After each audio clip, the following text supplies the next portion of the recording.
Refraction की बात कर रहे हैं तो याद रखिएगा कि लाइट रे अगर एक जगह से एंटर कर रही है तो वो आर पार निकलेगी, वो पास कर जाएगी, वो टकरा के वापस नहीं आएगी। तो रिफ्रैक्शन की बात कर रहे हैं तो पहला रूल क्या है,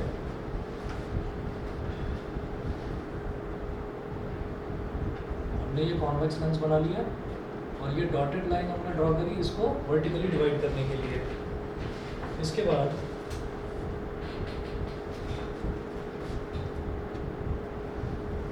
ये हो गया प्रिंसिपल एक्सिस, ये जो बीच वाला पॉइंट होता है इसको ओ बोल देते हैं, ऑप्टिकल सेंटर। ओ बोल दो या सी बोल दो, एक ही बात है। इसके बाद हम ये कहेंगे कि यहाँ पर एक रे ऑफ लाइट है जो प्रिंसिपल एक्सिस के पैरेलल आती है। अच्छा, मैंने आपको क्या बताया था कि जो हमारे पास कॉन्वेक्स लेंस होता है, कॉन्वेक्स लेंस का जो फोकस होता है वो हमेशा पॉजिटिव होगा, हमेशा राइट साइड में होगा। तो इसका मतलब क्या है कि यहाँ वाले फोकस को मैं एफ मानूंगा। ये मतलब होते तो देखिए दो फोकस हैं, लेकिन इस वाले को मैं एफ बोलता हूँ और इस वाले को एफ डैश बोल देते हैं। तो एक रे ऑफ लाइट जो प्रिंसिपल एक्सिस के पैरेलल है वो लेंस से टकराने के बाद फोकस से होकर गुजरेगी। लेंस से टकराने के बाद फोकस से होकर गुजरेगी, पहली चीज़ तो ये। अगर इसको मैं पढ़ूंगा ना, जब भी मैं इसको लर्न करने बैठूंगा तो मैं वो वाली शीट जरूर साथ में लेकर बैठूंगा, कॉनकेव मिरर के जो रूल्स थे, ठीक है। कॉनकेव मिरर और कॉन्वेक्स लेंस के रूल्स बिल्कुल सेम हैं, ठीक है। एक मामूली सा अंतर है कि वहाँ पर जब कोई ray of light principal axis के पैरेलल आती है तो वो टकरा कर इधर वाले फोकस से ही गुजरती है, क्योंकि उसमें उस तरफ फोकस होता ही नहीं। समझ रहे हैं? कॉनकेव मिरर में फोकस इस तरफ होता है, कॉन्वेक्स लेंस में फोकस इस तरफ होता है, राइट साइड होता है। तो आप ये कहेंगे कि वहाँ पर जो ray of light principal axis के पैरेलल थी वो टकरा कर फोकस से गुजरती थी, यहाँ पर जो ray of light principal axis के पैरेलल है वो भी फोकस से गुजरेगी, लेकिन इधर वाले फोकस से। क्लियर है? ठीक है, पहला रूल तो ये हुआ। उसके बाद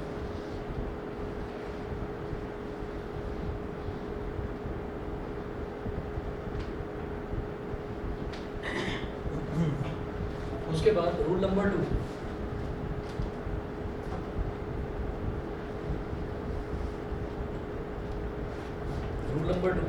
रूल नंबर 2 है a ray of light passing through the optical center of a convex lens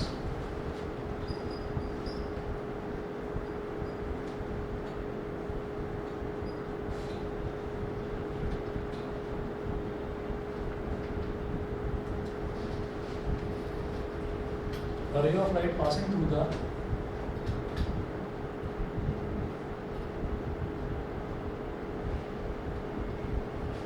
a ray of light passing through the optical center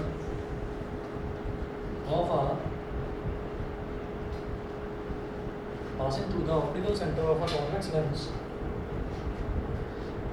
goes straight after refraction through the lens, goes straight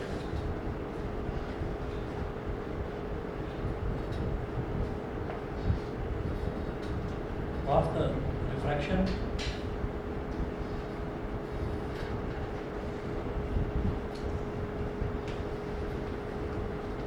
goes straight after refraction through the lens।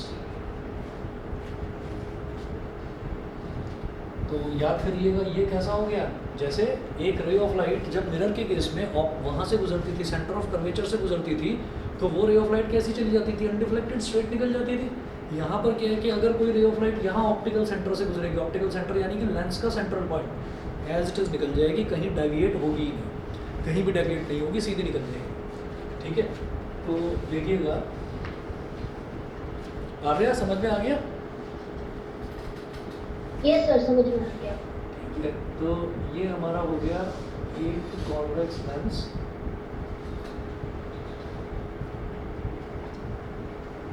और ये रे of light ऐसे गुजरी, वो sorry principal axis है तो ये optical centre. अब अगर एक रे ऑफ लाइट ऐसे आती है जो ऑप्टिकल सेंटर पर स्ट्राइक करती है तो एज इट इज निकल जाएगी सीधी, किसी तरीके का कोई डेविएशन होगा ही नहीं।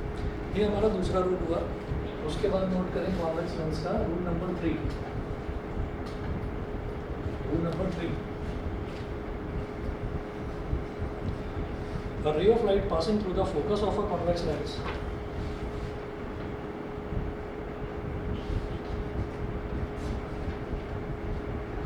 a ray of light passing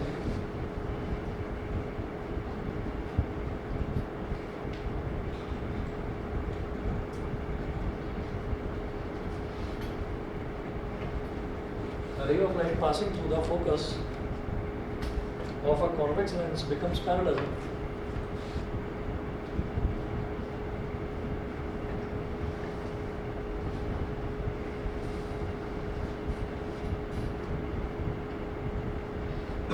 convex lens becomes parallel to its principal axis, becomes parallel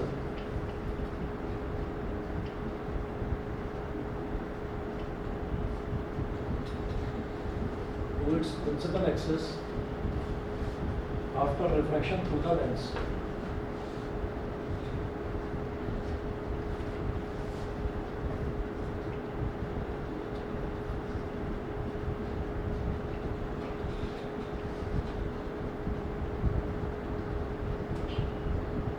after refraction through the lens. तो देखिएगा इसमें क्या है, इसमें क्या है, ये पहला वाला जो रूल है इसका जस्ट अपोजिट, कि अगर कोई रे ऑफ लाइट अगर फोकस से गुजरती है तो वो लेंस से टकराने के बाद में प्रिंसिपल एक्सिस के पैरेलल हो जाएगी। तो देखिएगा हम तो ये मानकर चलते हैं कि जितने भी ऑब्जेक्ट्स हैं वो सारे के सारे लेफ्ट हैंड साइड में रखे जाते हैं। तो इसका मतलब जो भी इमेज, जो भी रे ऑफ लाइट आएगी, जो भी इंसिडेंट रे ऑफ लाइट आएगी वो कहाँ से आएगी, लेफ्ट साइड से ही आएगी, क्योंकि हम हमेशा ये मानकर चलते हैं कि ऑब्जेक्ट जो है उसको हमें कहाँ रखना है, लेफ्ट साइड में ही रखना है। तो इसका मतलब लेफ्ट साइड में जब ऑब्जेक्ट रखा है तो उसी से तो रेज ऑफ लाइट निकलती है सारी, तो वो सारी लेफ्ट साइड से आएंगी। तो इसका मतलब क्या है, are ray of light passing through the focus of a convex lens, तो फिर ना मेरे को ये वाला फोकस लेना है क्योंकि लेफ्ट हैंड साइड से रे ऑफ लाइट आ रही है, तो इधर वाला फोकस ना लेकर मैं ये वाला फोकस लूँगा। तो ये वाला फोकस क्या होगा कि अगर इससे मैंने एक रे ऑफ लाइट को गुजारा तो ये ऐसे इस पर टकराई, फोकस से गुजारा तो ये ऐसे लेंस पर टकराई और टकराने के बाद ये प्रिंसिपल एक्सिस के पैरेलल हो गई। समझ गए? ठीक। तो इसका जस्ट उल्टा, ये अगर ray of light principal axis के पैरेलल है तो लेंस से टकराने के बाद फोकस से गुजरेगी। उल्टा, अगर कोई रे ऑफ लाइट फोकस से होकर गुजरती है तो लेंस से टकराने के बाद प्रिंसिपल एक्सिस के पैरेलल हो जाएगी। क्लियर है? ठीक है, चलिए जी। ये इसमें 3 ही रूल हैं।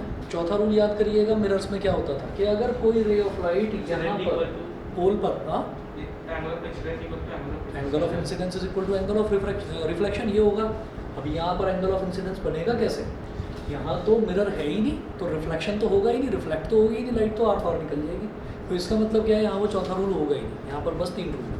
ठीक है, उसके बाद आप हेडिंग डालेंगे formation of different types of images bye a convex lens. ये मैं मिटा रहा हूँ इधर से। वैसे सर हम लोग कहते हैं सर जो ग्लासेस का लेंस होता है उसमें सिलेंडर होता है, सिलेंडर एग्जैक्टली होता है। सिलेंड्रिकल लेंस की बात कर रहे हो? नहीं, जो सिलेंडर होता है लेंस के अंदर, लेंस के अंदर जो सिलेंडर होता है, देखिए ऐसा होता है कि लेंस के अंदर सिलेंडर नहीं होता। हम क्या करते हैं ना कि लेंस जो है वो लेंस अलग अलग तरीके के होते हैं। लेंस जो हम पढ़ रहे हैं, जो हमारे सिलेबस में है, ये वाले लेंस हैं स्फेरिकल लेंसेज। स्फेरिकल लेंसेज का मतलब क्या है कि ये वाला जो लेंस है ये कहाँ से काट कर निकाला गया है, ये एक स्फीयर में से काट कर निकाला गया है। जो सिलेंड्रिकल लेंस है उसमें क्या होता है कि कांच का एक सिलेंडर है, सॉलिड सिलेंडर, उसमें से सिलेंड्रिकल स्लाइसेस काट काट कर निकाली गई है। ठीक है, तो जो सिलेंडर में से काट कर लेंस निकाला जाता है उसको सिलेंड्रिकल लेंस बोल देते हैं, जो स्फीयर में से काट कर निकाला जाता है उसको स्फेरिकल बोलते हैं। जो हम पढ़ रहे हैं हम स्फेरिकल वाला पढ़ रहे हैं। ठीक है ना, अलग टाइप ऑफ इमेज फॉर्म, ये अलग तरीके के हैं, इनके बारे में हमें डिटेल, इनके बारे में हमें पढ़ना ही नहीं, डिटेल छोड़ो, पढ़ना ही नहीं है, हमें तो स्फेरिकल पढ़ना है। ग्लासेस के होते हैं वो, हाँ, इनके बारे में कब आएगा? इनके बारे में जहाँ तक मैं जानता हूँ शायद आएगा ही नहीं, शायद आएगा ही नहीं, अनटिल एंड अनलेस आप मेडिकल फील्ड में ऑप्टिकल लाइन में ही जाने लगे तो तब जाकर, तो तब तो शायद इसमें आएगा। अगर आप जैसे आई स्पेशलिस्ट होते हैं ना, तो उस फील्ड में अगर जाने लगे तब तो आएगा, लेकिन उसके अलावा नहीं है, क्योंकि ना तो 12th की फिज़िक्स में है और इनफैक्ट ग्रेजुएशन में मैं इलेक्ट्रॉनिक्स ब्रांच में पढ़ाया करता था और मैंने फाइनल ईयर तक पढ़ाया है, तो 4 साल का होता है बीटेक। तो जो फाइनल ईयर है उस फाइनल ईयर में भी टीवी कैसे बनता है, माइक्रोवेव ओवन कैसे बनता है, ये सारी चीज़ें तो बताई जाती हैं, लेकिन ये लेंसेज वगैरह के बारे में डिटेल में नहीं है। फर्स्ट ईयर में तो फिज़िक्स वगैरह सब कॉमन है, फर्स्ट ईयर सारी ब्रांचेस का, चाहे कंप्यूटर साइंस हो, चाहे इलेक्ट्रिकल हो, इलेक्ट्रॉनिक्स हो, मैकेनिकल हो, सिविल हो, सब में फर्स्ट ईयर का सिलेबस सेम होता है। एक दो सब्जेक्ट्स डिफरेंट होते हैं, लेकिन उसके बाद स्पेशलाइजेशन वाले सब्जेक्ट्स आने लगते हैं सेकेंड ईयर से, तो उनमें कहीं पर है ही नहीं है, तो ज़रूरी नहीं है। और हाँ, हो सकता है आने वाले टाइम में कुछ सिलेबस में अपडेशन हो, डालें, इसकी ज़रूरत फिलहाल नहीं है। ठीक, चलिए जी, ये मैं मिटा रहा हूँ इधर से।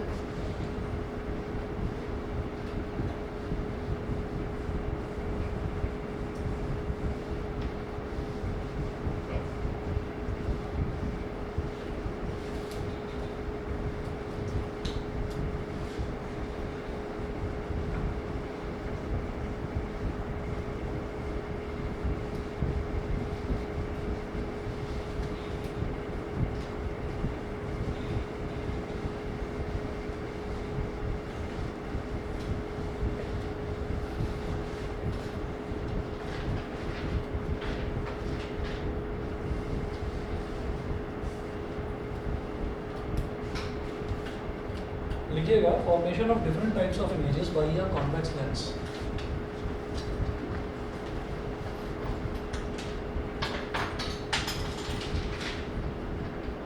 Formation of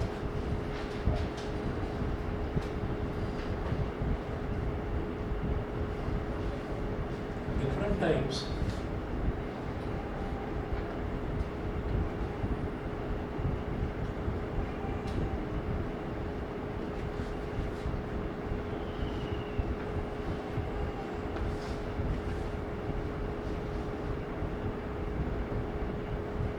formation of different types of images bye a convex lens. एक कॉन्वेक्स लेंस में अलग अलग तरीके की कैसी कैसी इमेजेस बन सकती हैं। तो याद रखें, जैसे कॉन्केव मिरर था, कॉन्केव मिरर में हमने 6 केसेस अलग अलग पढ़े थे। अब मैं कॉन्वेक्स लेंस कर रहा हूँ, तो इसमें भी 6 हमको अलग अलग केसेस पढ़ने होंगे। कॉन्वेक्स लेंस के जो केसेस हैं वो बिल्कुल वैसे ही हैं जैसे कॉन्केव मिरर के हुआ करते थे। कैसे कैसे, आप ये देखिए, जैसे मान लीजिए ये कॉन्वेक्स लेंस है, तो इधर ये O हो गया, इधर F' हो गया, और इधर सेंटर ऑफ कर्वेचर ना बोलकर उसको 2F' बोल देते हैं। तो अगर ऑब्जेक्ट को O और F' के बीच में रखा जाए, पहला केस, अगर ऑब्जेक्ट को F' पर रख दिया जाए, दूसरा केस, अगर ऑब्जेक्ट को F' और 2F' के बीच में रख दिया जाए, तीसरा केस, 2F' पर रख दिया जाए, चौथा केस, बियॉन्ड 2F', पांचवा केस, एट इंफिनिटी, छठा केस। तो टोटल इस तरीके से 6 केसेस बनते हैं। ठीक है, ऐसे ही हमने कॉन्केव मिरर के केस में देखा था। तो पहला आप लिखेंगे, जनरली वर्चुअल है, डायरेक्ट बनता है सारे। नहीं, बिल्कुल केसेस भी सारे के सारे सेम हैं। जो हमारे मतलब ऑब्जेक्ट का जैसे हमने देखा ना, तो इमेज भी बिल्कुल सेम है, बस एक अंतर होता है, बताता हूँ अभी। पहले केस में तो वर्चुअल एंड डायरेक्ट बनता है, कॉन्केव मिरर में भी याद करो वही था। बाकी सारे केसेस में क्या बनते थे, रियल और इन्वर्टेड, ऐसा ही था ना। यही यहाँ पर होगा। अंतर क्या होगा कि वहाँ पर वर्चुअल एंड डायरेक्ट इमेज कहाँ बनती थी, मिरर के पीछे। लेंस में वर्चुअल एंड डायरेक्ट कहाँ बनेगी, लेंस के सामने, लेंस के सामने। सोचिएगा, इस समय देखा लैब में जाके सब फिजिक्स लैब लेके उसका नाम मतलब मैंने देखा अच्छा आगे बनता था लेंस के पीछे एक केस में, हाँ। बस एक केस में तो लेंस के आगे ही इमेज बनेगी, और एक केस में क्या होगा, बाकी के जितने भी केस हैं उसमें सब में पीछे बनेगी। तो क्या होता है कि यहाँ पर वर्चुअल एंड डायरेक्ट इमेज कहाँ बनेगी, लेंस के आगे, मतलब इस तरफ वर्चुअल एंड डायरेक्ट बनेगी, और उस तरफ जितनी भी बनेगी वो सारी रियल एंड इन्वर्टेड होगी। ठीक है, तो ये बस एक बेसिक अंतर है कॉन्केव मिरर और कॉन्वेक्स लेंस में। बाकी सब कुछ आपको सेम ही सेम दिखाई देगा।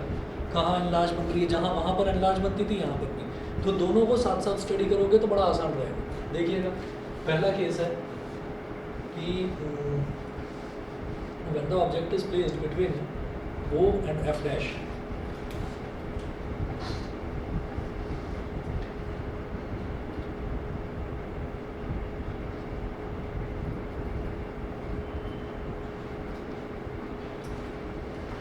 when the object is placed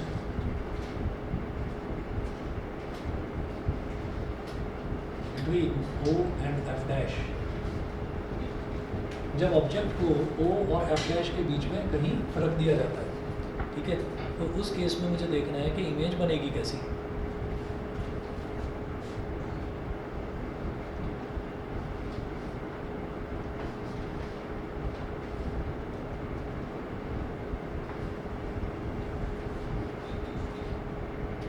ये हो गया O, ये F', इसको बोल दीजिए 2F', ये F, और ये हो गया 2F। अगर ऑब्जेक्ट को O और F डैश के बीच में मान लीजिए यहाँ पर ऐसे रख दिया जाता है, ये है A और B, ये क्या हो गया हमारा ऑब्जेक्ट। तो क्या करेंगे, एक रे ऑफ लाइट, देखिए हमारे पास 3 ही रूल है, तीन में से कोई 2 रूल हमको यूज़ करना है। ऑब्जेक्ट में से निकलती है कितनी लाइट रेज, इनफाइनाइट, मैं कितनी लूँगा, सिर्फ 2। तो एक रे ऑफ लाइट क्या लेंगे, जो प्रिंसिपल एक्सिस के पैरेलल होगी, जो प्रिंसिपल एक्सिस के पैरेलल है वो लेंस से टकराकर कहाँ से गुजरेगी, फोकस से, ऐसे गुजर गई।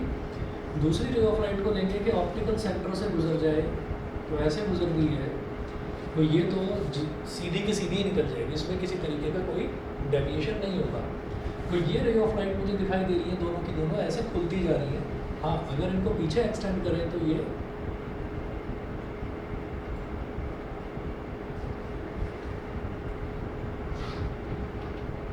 मिल जाएंगे, ठीक है, पीछे एक्सटेंड करेंगे तो ये मिल जाएगी। तो हम क्या बोलेंगे कि ऑब्जेक्ट हमारा सेम साइड पर बन गया है, और सेम साइड पर बना है तो आपने देखा ना कि ये जो इमेज है ये सेम साइड पर बनी तो सीधी ही बन रही है। इसका जो टॉप है उसको ए डैश बोलेंगे और जो बॉटम है उसको बी डैश बोलेंगे। आ रहा है, दिखाई दे रहा है? यस सर, सर समझ में गया। ठीक है। सर तो इमेज राइट साइड नहीं बनेगी? नहीं, राइट साइड में नहीं बनेगी, इसमें पहले केस में तो लेफ्ट साइड में बनेगी, बाकी सारे केसेस में राइट साइड। याद करिए कॉन्केव में क्या था, पहले केस में राइट साइड, बाकी सारे केस में लेफ्ट साइड बनती थी, बस यही एक अंतर है, बाकी सब कुछ सेम है। तो आप क्या नोट करेंगे, क्या था, PNS, पोजीशन, नेचर, साइज। तो image formed will B, image formed will B, सबसे पहले P यानी कि पोजीशन कहाँ बनेगी, ये बनेगी behind the object, behind the object. तो ये तो हो गया इसका पोजीशन। सेकंड, नेचर, जो दिखाई दे रहा है कि इमेज सीधी बन रही है, तो सीधी इमेज तो इरेक्ट होती है, और इमेज इरेक्ट इमेज क्या होती है, वर्चुअल होती है। तो उसका नेचर क्या हो गया, वर्चुअल एंड इरेक्ट। उसके बाद साइज जरा बता देना देखकर, छोटा है या बड़ा है? लार्ज है, सीधी बात है। एनलार्ज यानी कि इमेज जो है वो हमारी ऑब्जेक्ट के साइज से बड़ी बन रही है, तो इसका मतलब एनलार्ज्ड इमेज है। चलिए जी, केस नंबर 2 देखते हैं। पहले केस में क्या करा, when the object is placed between O and F dash. Second case में when the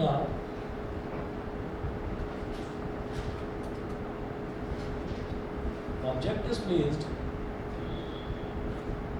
at, and the object is placed at F dash, जब ऑब्जेक्ट को F डैश पर ही रख दिया जाए तब।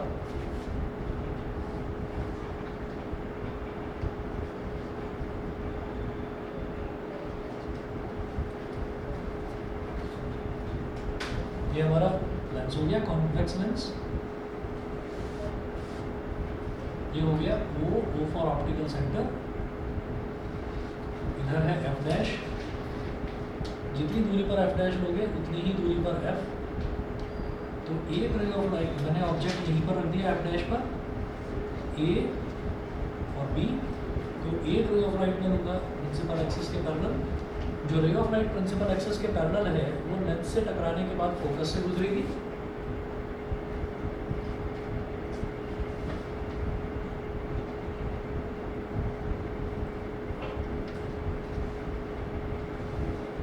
लेंस से टकराने के बाद फोकस से गुजरेगी, और दूसरी रे ऑफ लाइट को ऑप्टिकल सेंटर से गुजारेंगे। बेटा इसमें किसी तरीके का डेविएशन हो गया, ये ऐसे जा रही है, तो आप ये देखिएगा कि ये जो रेज ऑफ लाइट है दोनों की दोनों, ये कहीं पर मिलेंगी नहीं, ये कहाँ जा रही हैं, इन्फिनिटी की तरफ जा रही है, इन्फिनिटी की तरफ जा रही है। तो याद करिए वहाँ पर भी क्या था, जब फोकस पर ऑब्जेक्ट को रखते थे तो इमेज कहाँ बनती थी, इन्फिनिटी पर, वैसा ही तो केस है, ठीक है।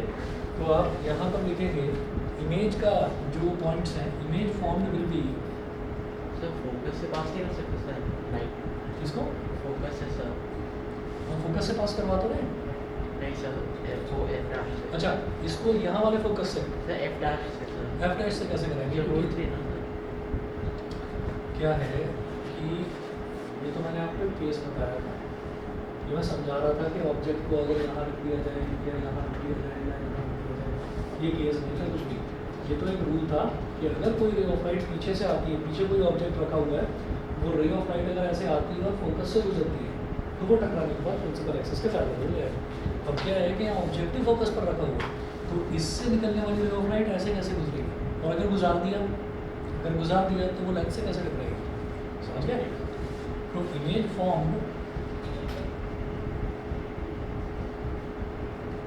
फॉर्म्ड विल बी पोजीशन पता है सबसे पहले कहाँ बन रही है, बनी नहीं रही कहीं, बहुत दूर जा रही है, यानी कि at infinity formed will B at infinity. पहला तो पोजीशन, दूसरा नेचर, राइट साइड में बनने वाला क्या होता है, रियल एंड इन्वर्टेड,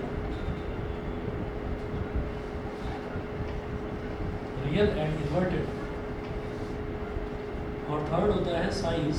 इन्फिनिटी पर जो भी इमेज बनती है उसका साइज क्या होता है, हाईली एनलार्ज्ड।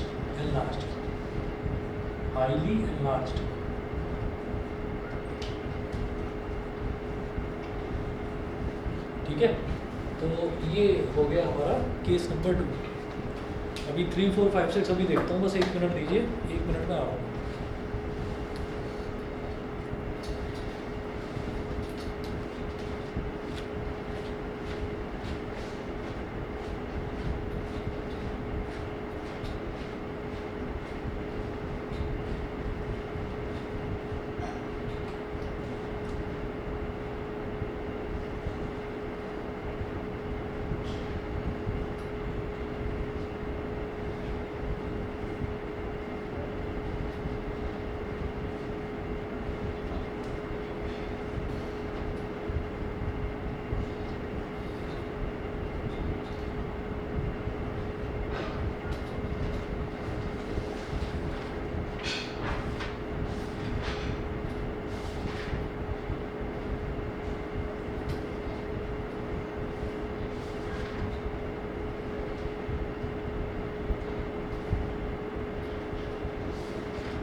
सर जैसे इन क्वेश्चन में 2f और 2f डैश लिखते हैं, तो अगर हम कभी आगे पढ़ेंगे तो पता चलेगा कि मतलब इसका कुछ और नहीं होता, तो यहाँ पे यही लिखते हैं। नहीं, यही लिखना है आपको, 2f और 2f डैश ही लिखना है, f और f डैश ही लिखना है। Okay sir. मैंने F1 और F2 करके लिखा है। वो भी कोई बात नहीं, एक चीज़ लेकर चलो, चाहे तो f डैश 2f डैश लिख दो या f1 और 2f, वो भी चलेगा।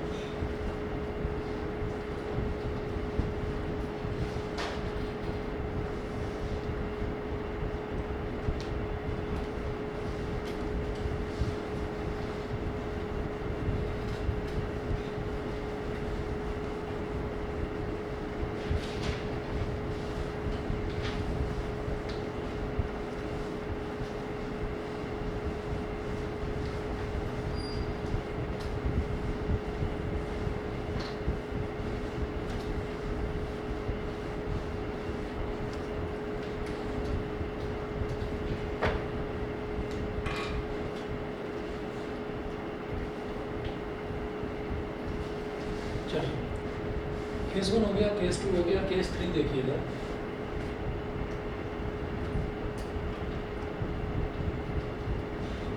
Case 1, case 2, case 3।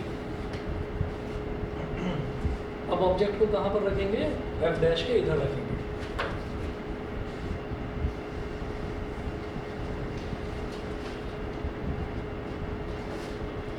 When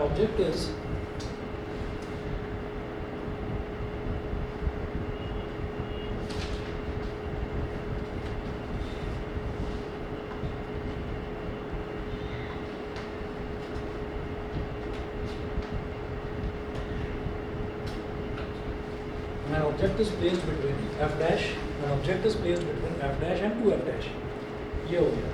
when object is placed between f dash and 2f dash, तो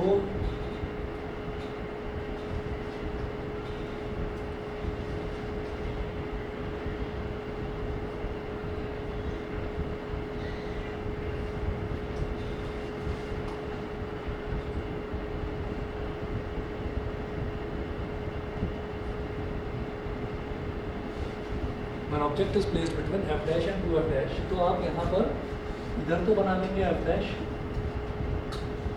इधर बना लेंगे 2f dash। अब ऑब्जेक्ट को यहाँ रख दिया, तो इतनी ही दूरी पर अप्रॉक्सीमेटली ये बना लो f, और ये हो गया 2f।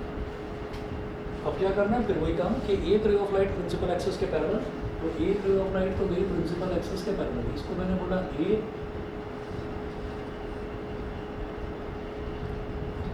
और बी। जो प्रिंसिपल एक्सिस के पैरेलल गई वो लेंस से टकराने के बाद फोकस से होकर गुजरेगी ऐसे, ठीक है। उसके बाद दूसरी रे ऑफ लाइट जो है, दूसरी रे ऑफ लाइट को आप गुजारें ऑप्टिकल सेंटर से, तो जो ray of light optical centre से गुजरेगी वो देखिएगा कैसी होगी।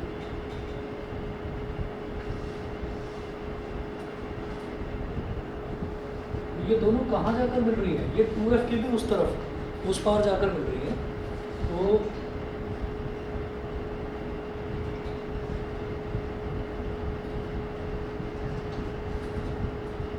ये ए और बी छोटा है, और ये क्या हो गया? ए डैश और बी डैश। आपको दिखाई दे रहा है साइज थोड़ा बड़ा बन रहा है, ठीक है। चलिए, तो हम यहाँ पर क्या करेंगे? हमें वही देखना है, इसका position, nature, size, image form,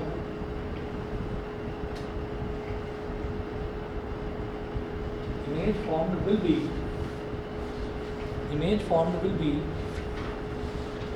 first position उसकी देखेंगे कहाँ बन रही है?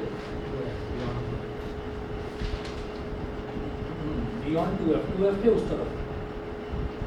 सेकंड, राइट साइड में बनने वाली सारी इमेज पोजीशन को हम इसमें इन फ्रंट ऑफ मिरर लिख सकते हैं, मतलब बियॉन्ड 2f के आगे in front of mirror, in front of lens, in front of lens हाँ लिखा जा सकता है, कोई ऐसी बात नहीं।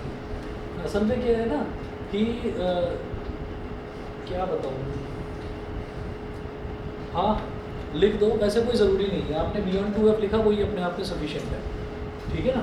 उसका रीज़न सिर्फ और सिर्फ इतना है कि अगर मान लीजिए मैं सिर्फ इन फ्रंट ऑफ लेंस लिखता हूँ, अगर सिर्फ इन फ्रंट ऑफ लेंस लिखता हूँ तो फिर ये नहीं पता कि लेंस के आगे कितना आगे, ये नहीं पता। पर आपने बियॉन्ड 2f भी लिख दिया तो फिर इन फ्रंट ऑफ लेंस लिखने की भी ज़रूरत नहीं है। मेरे हिसाब से बस इतना लिखिए, ठीक है। हाँ, उसके बाद सेकंड देखेंगे कि उसका नेचर क्या होगा। जो भी राइट साइड बन रहा है वो रियल और इन्वर्टेड बनेगा, तो रियल एंड इन्वर्टेड।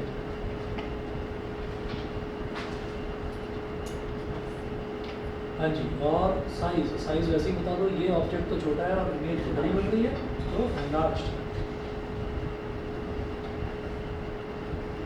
उसके बाद केस नंबर 4 देखिएगा। केस 4 में क्या है कि अब जब हमारा ऑब्जेक्ट है उसको आप सीधा सीधा 2f डैश पर ही रखते हैं, तो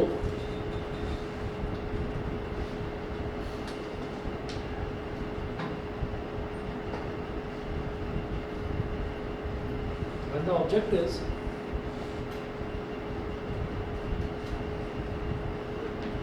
placed at 2f dash, when the object is placed at 2f dash,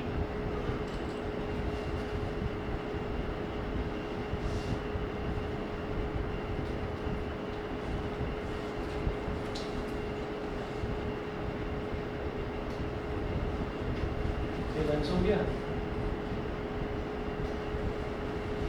ये प्रिंसिपल एक्सिस हो गई, ये हो गया ऑप्टिकल सेंटर डैश,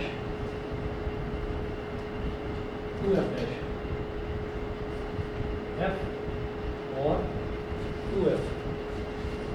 ऑब्जेक्ट को 2f डैश पर ही अगर रख दिया जाता है यहाँ पर, तो वो ऑब्जेक्ट को क्या लिखते हैं, ए और बी, ये हो गया एक ray of light principal axis के पैरेलल,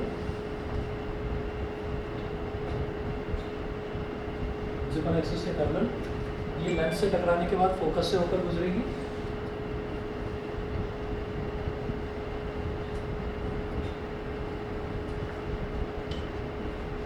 दूसरी रे ऑफ लाइट को ऑप्टिकल सेंटर से गुजारिए।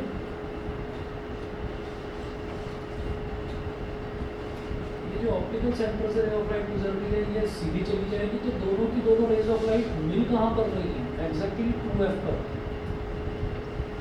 तो a डैश b डैश, हमारी इमेज जो है वो, अगर ऑब्जेक्ट को 2f डैश पर रखा जाता है तो इमेज जो है वो एग्जैक्टली 2f पर बनती है। सही, इसके अंदर रूट 3 हो सकता ना, कौन सा?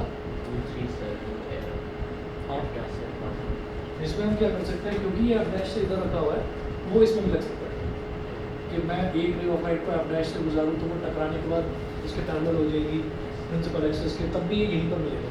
ठीक है, तो इमेज फॉर्म विल बी,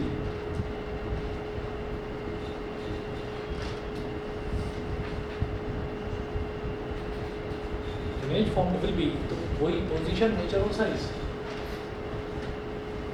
तो पहले तो बताइए पोजीशन क्या है, कहाँ बन रही है इमेज, 2f पर। ठीक है, एट 2f। नहीं सर, डाल सकते हैं फॉर्मूला।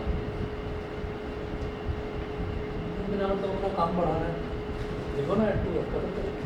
सेकंड देखिएगा, सेकंड उसका नेचर, नेचर क्या है, जो भी इमेज राइट साइड में बन रही है वो कैसी बन रही है, रियल एंड इन्वर्टेड।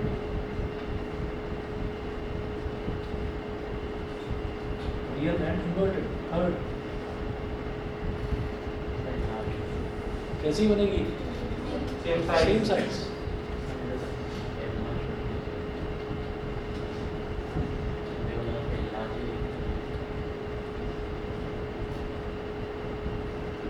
ये कौन सा वाला केस हो गया कॉन्केव मिरर का, जब ऑब्जेक्ट को सी पर रख दिया जाता है, सेंटर ऑफ कर्वेचर पर रख दिया जाता है, तो हमारी इमेज भी सेंटर ऑफ कर्वेचर पर बनती है। ऑब्जेक्ट वहाँ पर यहाँ रखा जाता है तो इमेज इसी के नीचे बन जाती है। यहाँ पर क्या है कि यहाँ पर जितनी भी इमेजेस हैं, पहले केस को छोड़कर सारी इमेज राइट हैंड साइड पर बनेंगी। ठीक है, हाँ, इस साइज के बाद इमेज को हाईली इंक्रीज हो, कोई नंबर है सर? नहीं, हाईली एनलार्ज तो तब बनेगी जब इतनी बड़ी होगी जिसको हम मेज़र नहीं कर पाएंगे। तो इन्फिनिटी पर बनने वाली इमेज को हम ये कह देते हैं कि वो इतनी दूर है तो उसको हम मेज़र नहीं कर पाएंगे, तो इतनी बड़ी बनेगी वो वहाँ पर जिसको हम मेज़र नहीं कर पाएंगे, इसलिए हाईली एनलार्ज बोल देंगे। समझ गए? हमको पोजीशन बताने की नहीं चाहिए, पर हमको पता है कि वो हाईली इंक्रीज है, तभी इमेज साइज कितना होगा। देखो ऐसा होता है कि जैसे मान लीजिए हम चाँद को देखते हैं या सूरज को देखते हैं, तो हमें चाँद और सूरज इतना सा दिखाई देता है, छोटा सा दिखाई देता है। तो ये है कि जो मुझे यहाँ से दिखाई देता है, मुझे तो इतना सा दिखाई दे रहा है, लेकिन अब ये ऑब्जर्व करा गया कि धीरे धीरे हम जैसे जैसे नज़दीक जाते गए तो हमें जो साइज़ है वो साइज़ धीरे धीरे बड़ा दिखने लगा। ठीक है, तो कभी इंटरनेशनल ट्रैवल करा है, ठीक है, जब कभी लाइफ में करेंगे तो रात को ट्रैवल करना, कभी इंटरनेशनली अगर ट्रैवल करना हो तो रात को ट्रैवल करना, और विंडो की सीट पर बैठ जाना जब फ्लाइट उड़ने लगे। तो धीरे धीरे जब आप ऊपर जाएंगे तो आपको ऊपर से पाकिस्तान की बाउंड्री, चाइना की बाउंड्री, इंडिया की बाउंड्री, जैसे जैसे ऑल्टीट्यूड पर जाते जाओगे तो इंडिया इतना बड़ा है, पाकिस्तान भी इतना बड़ा, चाइना तो और भी बड़ा, तो वो उन सबकी बाउंड्री दिखने लगती है, पूरे जो बॉर्डर से पूरे बॉर्डर पर लाइटिंग रहती है। ठीक है, तो यकीन नहीं हुआ था पहली बार जब मैंने देखा था, तो यकीन नहीं हुआ था, ऐसा लगा कि वैसे ही पता नहीं क्या, मुझे लगा शायद कुछ इल्यूजन होगा, कुछ शीशे पर ऐसा दिख रहा होगा कि हम बाहर झाँक रहे हैं। तो फिर अनाउंसमेंट भी हुआ कि अब आप इंडिया, पाकिस्तान, चाइना, बांग्लादेश, इन सब की बाउंड्रीज देख सकते हैं। तो उस टाइम बाउंड्री दिखाई दी थी, तो वो क्या चीज़ है, वो दूरी तो है। हम क्या हुआ कि हम प्लेन के अंदर बैठे हैं और हम एट एन ऑल्टीट्यूड हमारा बढ़ता जा रहा है। तो जैसे जैसे हम ऊपर जाते जा रहे हैं, इंटरनेशनल फ़्लाइट्स जो हैं वो ज़्यादा ऑल्टीट्यूड पर जाती हैं, और जो हमारी डोमेस्टिक फ़्लाइट्स हैं वो उतनी ऑल्टीट्यूड पर नहीं जाती। ठीक है, तो वो जो ज़्यादा ऑल्टीट्यूड पर होते हैं, ज़्यादा ऑल्टीट्यूड पर आप बाउंड्रीज देख सकते हो। ठीक, तो वो कैसे दिखाई दे रही हैं, इतना बड़ा कंट्री है लेकिन दिखाई दे रहा है, अच्छा ये बस ये है ना। तो वो क्या है, हम दूरी जैसे जैसे बढ़ती गई तो हमको वो जो साइज़ है वो छोटा दिखता गया, तो इसी वजह से हम कहते हैं चाँद अच्छा इतना सा है ना, तो वो है क्या कि वो दूरी बहुत है। दूरी कितनी है? Infinite distance. Image will be formed at infinity. At infinity का मतलब क्या है कि बहुत दूर बन रही है लेकिन बन तो रही है ना। तो उसका अंदाज़ा ऐसे लगाया गया कि जैसे जैसे जैसे जैसे चाँद के नज़दीक इंसान जाता है तो तब उसको लगता है यार ये तो साइज़ बढ़ता जा रहा है, इसका बढ़ता जा रहा है। तो ये मान लिया जाता है कि उसका साइज़ जो है वो बहुत बड़ा है, हाईली एनलार्ज्ड है। बस ये चीज़ है। कुल मिलाकर आप ये भी देखें, मैग्नीफाइंग लेंस होता है, मैग्नीफाइंग ग्लास जिसको हम बोल देते हैं, वो यही होता है कॉन्वेक्स लेंस। वो कॉन्वेक्स लेंस होता है, कभी देखना कि वो बीच में से मोटा होता है और साइडों से पतला होता है। तो उस पर हम सूरज के आगे उसको लगाकर एक छोटा सा डॉट बन जाता है कागज़ के ऊपर, एक डॉट बन जाता है वाइट कलर का, और उस डॉट पर आग लग जाती है थोड़ी देर में। तो वो डॉट क्या है? वो बहुत बड़ा जो सूरज है उसकी इतनी सी इमेज है, पॉइंट साइज इमेज, जिसको हम बोल देते हैं हाईली डिमिनिश्ड, कि इसको क्या मेज़र कर पाएंगे हम, इतनी छोटी सी है।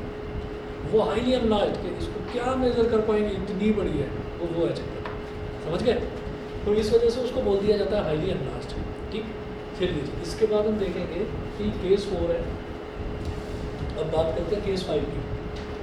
सर जैसे भी आपने मैग्नीफाइंग लेंस का एग्जांपल दिया, तो वो जैसे कॉन्वेक्स लेंस होता है तो हम उसे कॉन्केव मिरर भी कह सकते हैं। हाँ, कि कॉन्केव मिरर नहीं, कॉन्केव मिरर से भी हम कर सकते हैं। कॉन्केव मिरर में भी हमने ये देखा था कि जब ऑब्जेक्ट इन्फिनिटी पर था तो इमेज कहाँ बन रही थी? फोकस पर बन रही थी। तो इन्फिनिटी का ऑब्जेक्ट का सबसे अच्छा एग्जांपल यही होता है, सन, मून। सबसे अच्छा यही है। मून जो है, मून तो सन की लाइट को रिफ्लेक्ट करता है ना, तो उसमें उतनी गर्मी नहीं होती। इस वजह से वो कागज़ को जलाता नहीं है। पता चला मून की लाइट से कागज़ जलाने की कोशिश करोगे तो जलेगी। हाँ, लिया जा सकता है बेटा, ठीक है, कॉन्केव मिरर भी लिया जा सकता है। स्टार्ट कर सकते हैं काम। हाँ, क्या सर स्टार्ट कर सकते हैं काम करने वाला। कौन सा वाला समझा नहीं? तो जैसे सर आपने कहा था ना कि मोन नहीं जला सकता देखो, सर स्टार जला सकता है तो अपने original light। अच्छा, स्टार, ओके ओके, मुझे लगा तुम कोई चीज़ स्टार्ट करने के लिए बोल रहे हो। स्टार, अच्छा, बाद में टी नहीं था, ओके, अच्छा। स्टार अगेन फिर वही बात है कि उसमें उतनी हीट एनर्जी को प्रोड्यूस ही नहीं करता, तो जब हीट उतनी प्रोड्यूस ही नहीं करता तो वो कहाँ जला पाएगा, ये चीज़। पर पढ़ता है लेकिन सर इतना दूर है, आती नहीं है। सर 11-12 में सर पूरे स्फीयर के बारे में है क्या सर? पूरा स्फीयर? पूरा स्फीयर मतलब पूरा स्फेरिकल बॉल है ग्लास की, उसके बारे में टोटल इंटरनल रिफ्लेक्शन बोलते हैं उसको, वो यहाँ पर भी है। आऊँगा अगले वाले चैप्टर में।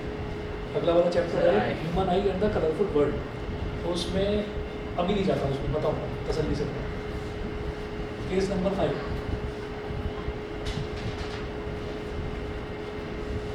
केस नंबर 5,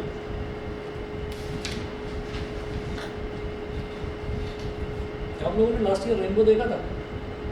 लास्ट ईयर सभी के घरों से दिखाई दिया था, बहुत ज़बरदस्त रेनबो बना था, देखा था ना?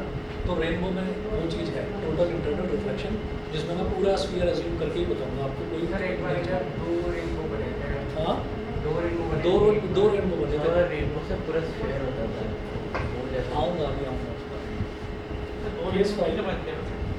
2 बने थे, मैंने देखा था अपने बहुत सारे बनते कैसे हैं, वही तो मैं कह रहा हूँ, अगले चैप्टर में बताऊँगा।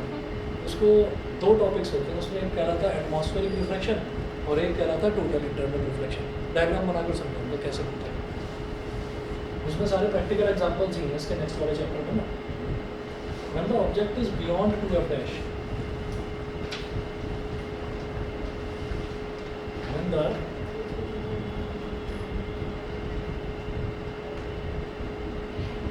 ऑब्जेक्ट इज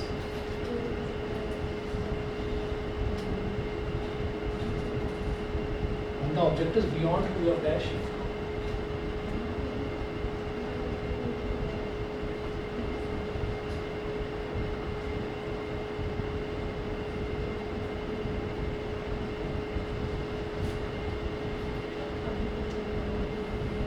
ये हो गया आपका optical centre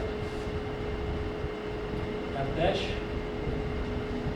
2f dash, f और 2f।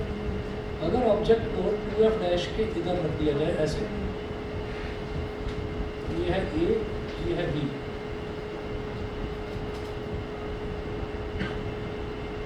थोड़ा सा बड़ा बना दो,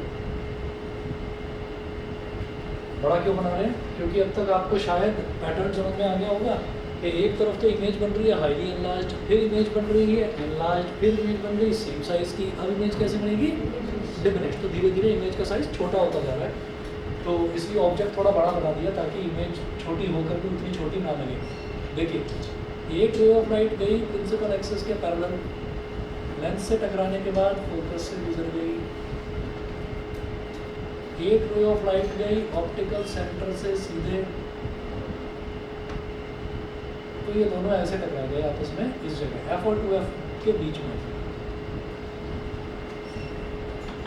तो ये A डैश और ये B डैश।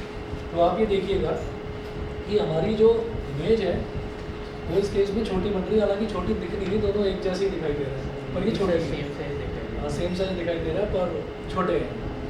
तो नोट करिएगा image formed will B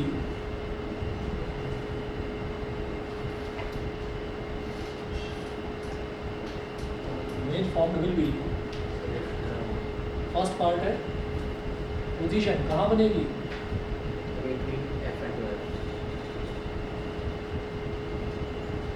between F and 2F. Between F and 2F। Second उसका नेचर रियल एंड इन्वर्टेड।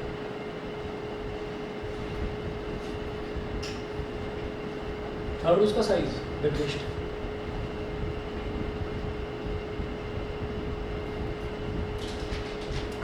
उसके बाद केस नंबर 6 आ जाइए।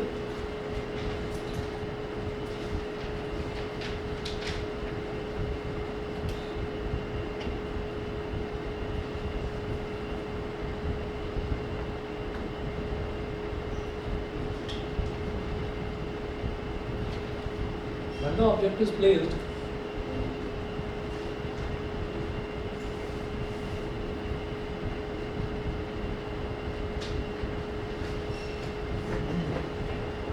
the object is placed at infinity,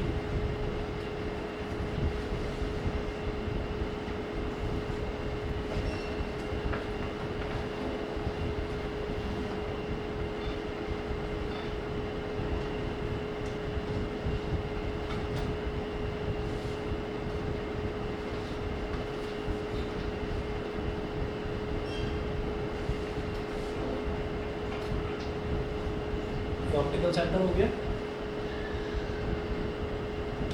F dash, 2F dash, F और 2F। When the object is placed at infinity, अगर object को infinity पर रख दिया जाए तो ऑब्जेक्ट रखा हुआ दिखाई नहीं देगा।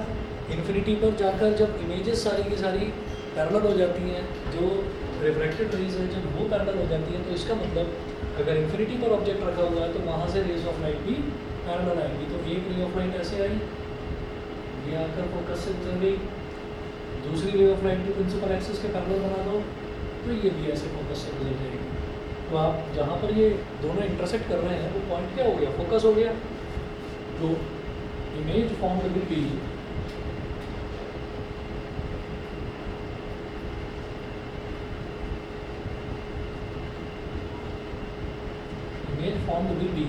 फर्स्ट लिखें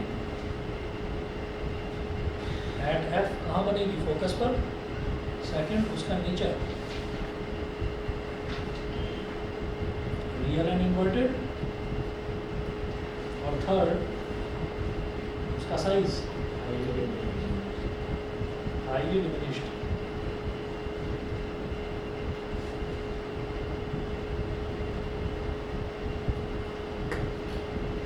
इसको पॉइंट साइज भी बोल देते हैं कि पॉइंट साइज है इमेज। ठीक है, चलिए ये हमारे 6 अलग अलग टाइप के इमेज फॉर्मेशन के केसेस हो गए। इसके फिर क्वेश्चंस नेक्स्ट क्लास में देखूंगा। और आज के लिए मैंने आपको बताया था, आधे घंटे बोल कर आए, घर पर बता कर आया मैं।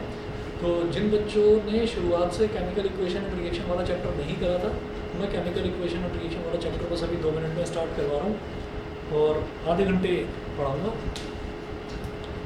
उसके बाद तुमने तो शायद कर रखा है शुरू से, है ना? और किस किस ने कर रखा है? मतलब अगर चाहो तो रुक सकते हो, नहीं तो कोई बात नहीं, जा सकते हो।